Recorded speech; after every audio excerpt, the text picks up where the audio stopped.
Sa hilagang bahagi ng Pilipinas ay matatagpuan ang probinsya ng Ilocos Norte, isang lugar na kilala sa magagandang tanawin, mayamang kultura at isang natatanging tradisyon na hindi pa kumukupas, ang paghabi. Sa bayan ng Sarat, Ilocos Norte, ang loom weaving ay hindi lamang isang sining, ito ay isang kabuhayan. Ngunit paano nga ba ito nakakasabay sa modernong panahon? Siya ni Sharon Justo, Chairperson ti San Jose Multipurpose Cooperative.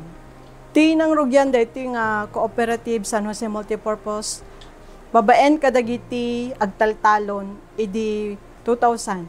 Ket dagiti agtaltalon ng rugida, babaen iti panagbanbantay da iti bawang. Nakita dagiti opisyales nga i-promote met ti traditional nga tela ditoy Sarat, isu iti binakol.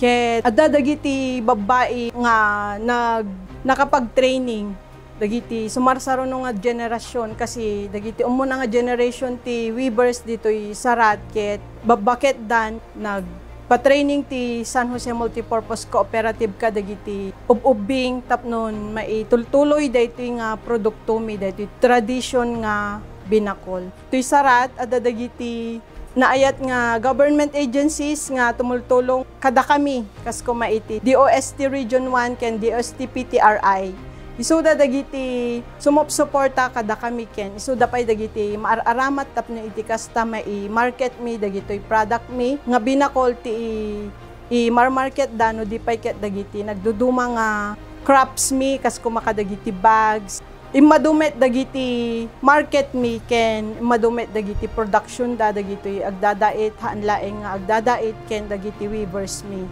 ket itatta adda dagiti trade fairs nga at attendaran mi from local ken ito'y Ilocos Norte kastamet ijay Manila isu dagiti ti nag-impakan ti tulong dagiti government agencies tayo. Kadagiti tulong nga naited ti STPTRI ket namnamain mi nga mausar iti sumaruno nga alaldaw kas kuma iti nagduduma nga trainings ken ti pannakausar ti pure cotton kadagiti produkto ti binakol iti daytoy nga kooperatiba. Tapno ma-empower dagiti babae ito'y komunidad mi itar-target mi nga makapag-training da ti panagabel manen ken kastamet iti panagdait kadagiti nagduduma nga products ti binakol. Siyak ni Rowena Gamitano, may isa nga board of director dito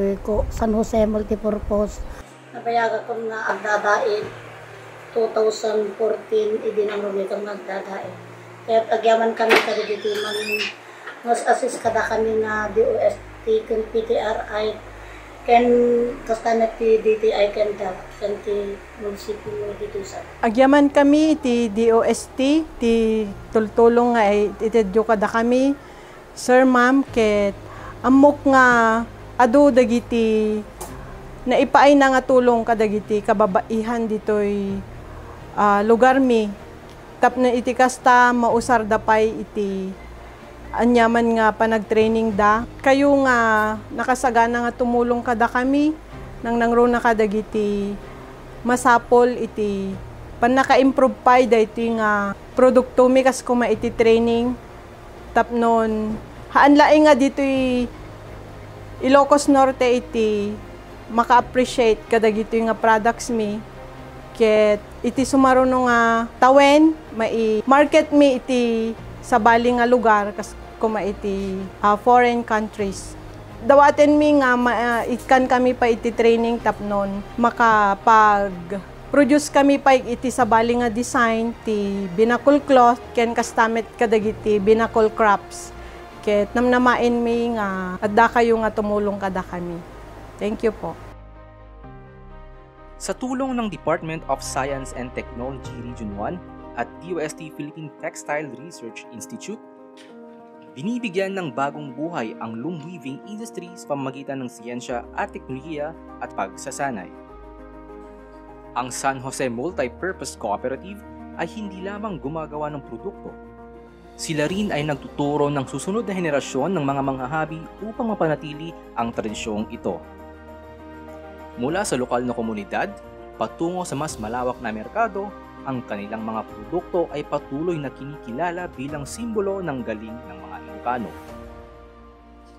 Ang paghahabi ay hindi lang isang sining. Ito ay pamana, hanap buhay at inspirasyon. Sa tulong ng agham at teknolohiya, patuloy nating tinatahi ang kinabukasan ng ating kultura at syempre ng ating kababaihan. Kaya naman, sabay-sabay nating suportahan ang lokal na mga hobby dahil sa tulong ng DOST, we are providing solutions and opening opportunities.